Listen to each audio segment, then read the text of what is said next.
An English king won the most heroic battle of his life, and it killed him. Not on the battlefield, not from a wound. It killed him because winning took everything he had.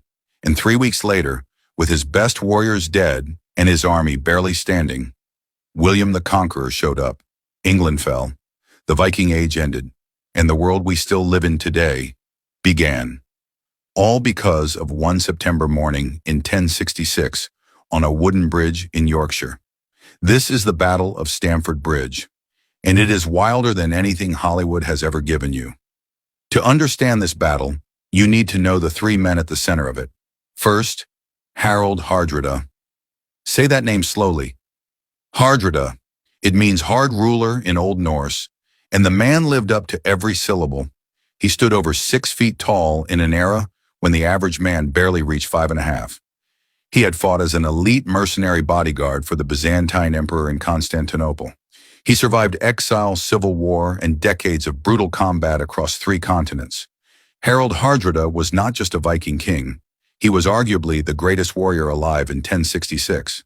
And he believed, truly believed, that the English throne was his by right.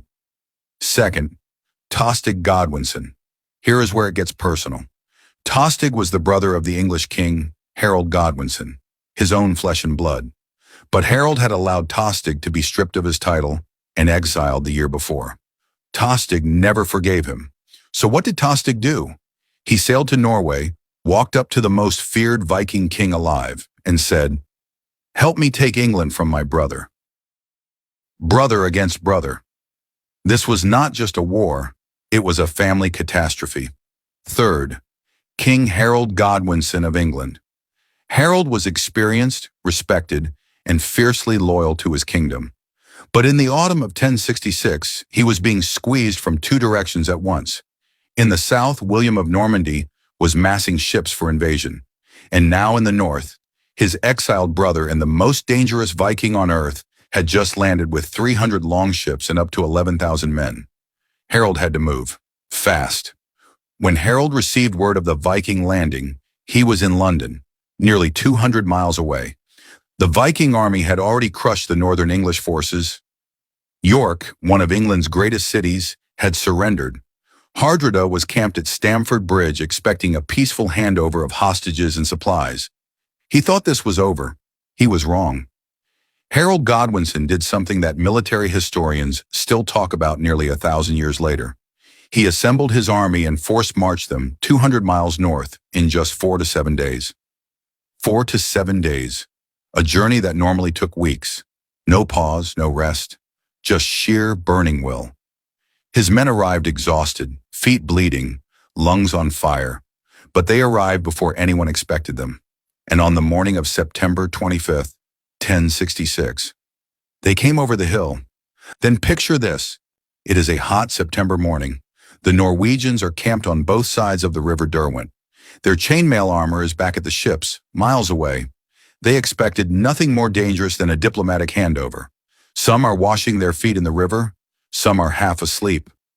Then someone sees it, a glittering cloud on the horizon, thousands of spear tips catching the morning light, an entire English army marching fast, banners flying, panic, scramble. No time to send for the armor, no time to form proper lines, and there is only one way across that river. A narrow wooden bridge. One man stepped forward to hold it. We do not know his name. The chronicles call him a giant Norwegian axeman, a berserker. Whatever he was, what he did next is extraordinary. Alone, this man held that bridge. The English came at him 1 or 2 at a time, because the bridge was too narrow for more, and he cut them down, one after another. According to the chronicles, he killed over 40 Englishmen with his battle axe before anyone could get past him. 40 men, 1 axeman, 1 bridge. The English army watched in disbelief. Finally, one soldier had an idea. He crouched underneath the bridge planks and drove a spear upward through the gaps in the wood. The giant fell. The English crossed. But that delay had given the Norwegians just enough time to pull back and form a shield wall on the far bank. The real battle was just beginning. The Vikings were outnumbered, under-armored, and caught completely off guard. But they were Vikings. They did not break. They formed a tight shield wall and held.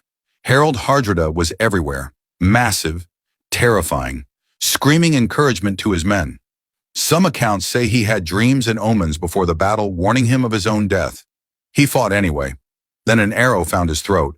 The man who had survived Byzantine battlefields, northern civil wars, and 30 years of Viking conquest, died on an English riverbank.